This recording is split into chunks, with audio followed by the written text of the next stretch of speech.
So let's talk about the most powerful coping skill when it comes to narcissistic abuse. Your internal coping skills and your internal support system is the most important thing when we're dealing with narcissistic abuse.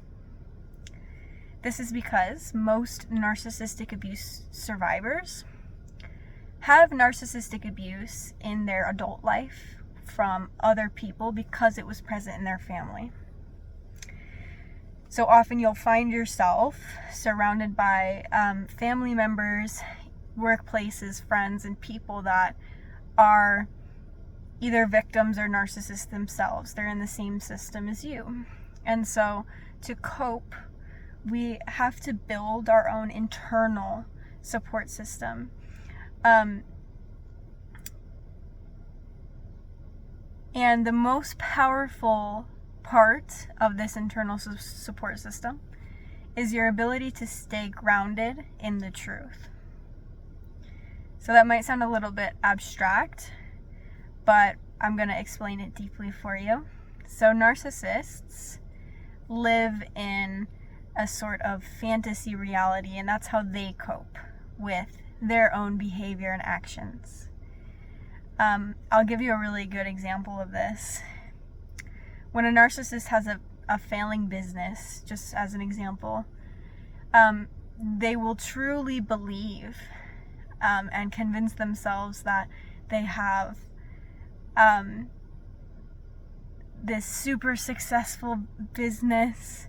If they're lacking customers and not making very much money in their head, they'll think that they got booming business, and you'll see it in their behavior a little bit. They'll speak as if they're this amazing manager with a successful business or amazing business owner with a successful business, but the reality of the business is very different from how they are acting. That's an example of these kind of fantasy realities that narcissists live in. And so you could imagine when you're a child, every child born onto this planet is deeply connected to the truth when they first are born.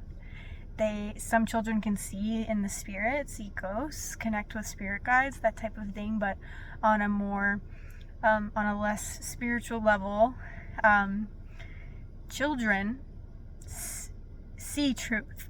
They're connected to their true self. They're connected to true reality. They're not living in these illusion and fantasy realities, but you can see how when a child is born into a system who operates on these kind of fantasy realities, the child must adapt to that environment. And one way that a child does this is by disconnecting from the truth of what is happening to them, of who they are, of who others are. And so when we grow up out of this, it's actually not safe for the child to see the truth when they're dependent on narcissistic parents, one or both, or whatever it is.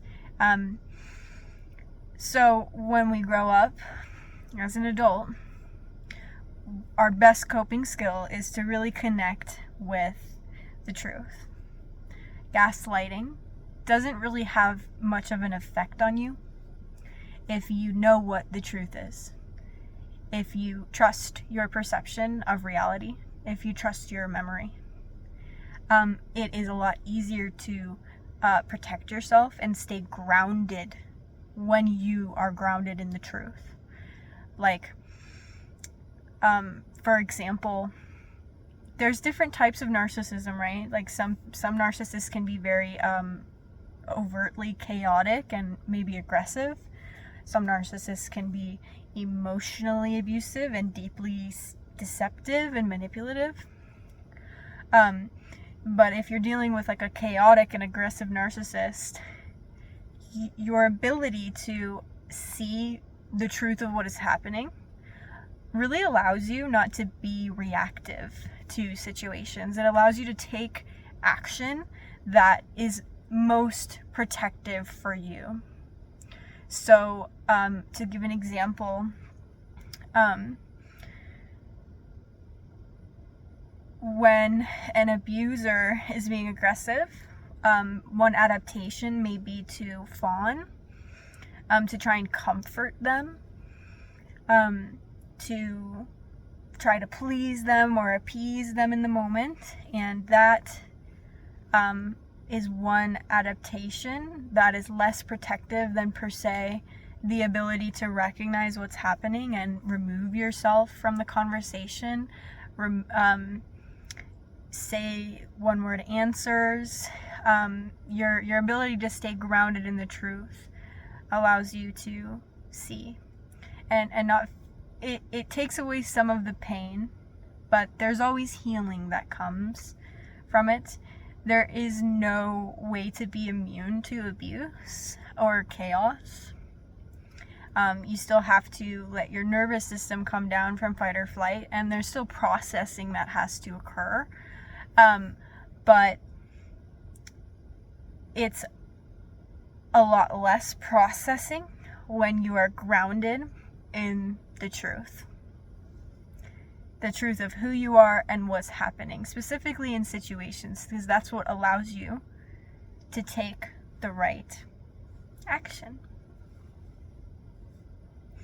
And so typically when we think of coping skills, we can think of like drawing or painting, hiking. Those types of things are wonderful hobbies, but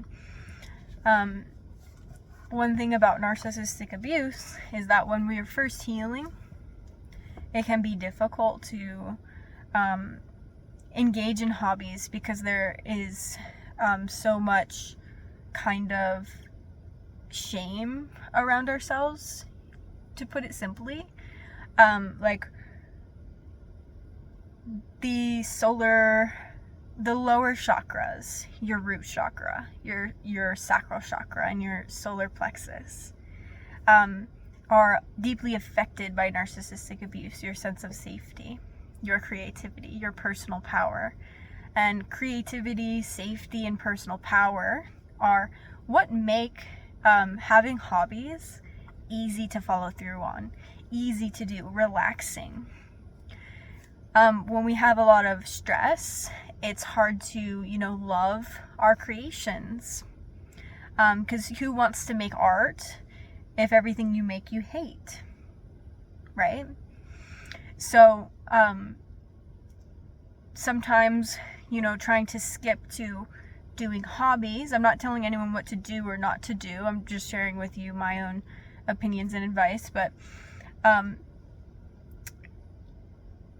if you have trouble with hobbies, building that internal stability is really helpful.